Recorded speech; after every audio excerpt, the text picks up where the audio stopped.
रोहिणी जी, राधे राधे महाराज जी। महाराज जी, मेरा प्रश्न है कि संसार के सभी दायित्व को निभाते हुए संसार के हर कण कण में, हर वक्त, हर घड़ी, हर पल श्री ठाकुर जी के दर्शन एवं स्मृति हम किस प्रकार कर सकते हैं? पहली बात, संतों का संग करो। दूसरी बात, भगवान की लीला कथा सुनो। तीसरी बात, गुरु चरणों में दृढ़ अनुराग मान त्याग करके करो। चौथी बात, भगवान की लीलाओं का गायन करो। पांचवी बात, दृढ़ विश्वास रख करके भगवान के नाम और मंत्र का जप करो। छठवीं बात, बहुत सहनशील गंभीर भाव से रहना चाहिए, हमारे आंतरिक भावों को कोई जान न पावे। सातवीं बात, सब में भगवान को देखने का अभ्यास करना चाहिए। आठवीं बात, जैसे भगवान रखें उसी में संतुष्ट रहना चाहिए। हमारा व्यवहार सरल, छलहीन और भगवान में दृढ़ विश्वास हो। ये 9 बातें हो तो हमारे को भगवत दर्शन की सामर्थ्य प्राप्त हो जाएगी। यदि हम नियम पूर्वक इन 9 बातों को अपने जीवन में उतारें तो हमारे हृदय में वो ज्ञान प्रकट हो जाएगा, जिन ज्ञान चक्षुओं से कण कण में भगवान का दर्शन होता है। और अपने दायित्वों का पालन करें धर्म पूर्वक पालन करके उसे कृष्णार्पणम मस्तु कर दे, उन कर्मों को भगवान को समर्पित कर दे।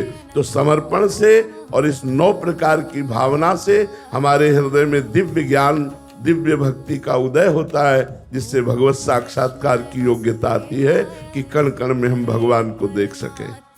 मोहित अग्रवाल जी, महाराज जी, क्या हर व्यक्ति का एक निश्चित उद्देश्य लेकर जन्म होता है?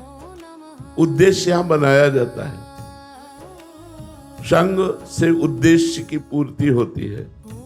हम जैसे माहौल में होते हैं वैसा हमारा उद्देश्य बन जाता है। माता पिता, पड़ोस, मित्र, ये हमारे उद्देश्य के जनक होते हैं। यदि हमें सात्विक वातावरण मिला तो भागवतिक उद्देश्य बन जाएगा। यदि हमें रजोगुणी तमोगुणी संग मिला तो जागतिक उद्देश्य बन जाएगा। उद्देश्य लेकर जन्म नहीं होता, प्रारब्ध लेकर जन्म होता है। प्रारब्ध में 2 कर्म होते हैं, एक शुभ और एक अशुभ। उनके 2 परिणाम होते हैं, एक सुख और एक दुख। लेकिन उद्देश्य संग से बनता है। जैसे साधु संग मिल गया तो भगवत प्राप्ति का उद्देश्य बन गया, कुसंग मिल गया तो भोगों का उद्देश्य बन गया। उद्देश्य संग से प्रकट होता है। इसलिए भगवान कृपा करें और हमें उत्तम संग की प्राप्ति हो, जिससे हमारा उद्देश्य उत्तम बन जाए, भगवत प्राप्ति का बन जाए। उद्देश्य लेके जन्म नहीं होता, उद्देश्य जन्म के बाद होता है। जहां हमें जैसा वातावरण मिलता है हमारा वैसा उद्देश्य बन जाता है। सीबी पराशर जी, फरीदाबाद से, राधे राधे महाराज जी। महाराज जी, आपके चरणों में कोटि कोटि वंदन। गुरुजी, जैसे कि हमने श्री गीता जी में पढ़ा है कि कर्मों का फल तो अवश्य भोगना ही पड़ता है, तो महाराज जी, क्या शरणागति उपरांत कर्म बंधनों से बचा जा सकता है? कर्म बंधन कट जाते हैं, लेकिन प्रारब्ध भोग भोगना पड़ता है। जिससे शरीर की रचना हुई है, शरणागति तो आज हुए हैं, शरीर की रचना तो पहले हो चुकी है ना। तो जो रचना हो चुकी है उसमें निश्चित हो चुका है कि 20 वर्ष में आपकी टांग टूटेगी, अमुक वर्ष में आपका ये होगा वो होगा। तो आप भक्ति करें चाहे जितनी करें, लेकिन वो होगा, क्योंकि वो प्रारब्ध है।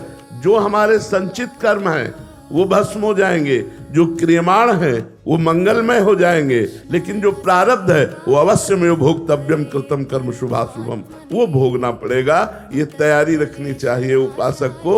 ये न सोचे कि भजन करके हम जड़ से इन प्रारब्ध को मिटा देंगे। नहीं, प्रारब्ध भोगना पड़ा है बड़े बड़े महर्षियों को, ब्रह्म ऋषियों को, महात्माओं को। इसलिए हम लोग तो जनसाधारण लोग हैं, प्रारब्ध भोगना ही पड़ेगा। इसे भोग के ही काटा जाता है। हाँ, 2 प्रकार के कर्मों का नाश हो जाएगा, एक तो संचित कर्म और दूसरे क्रियमाण।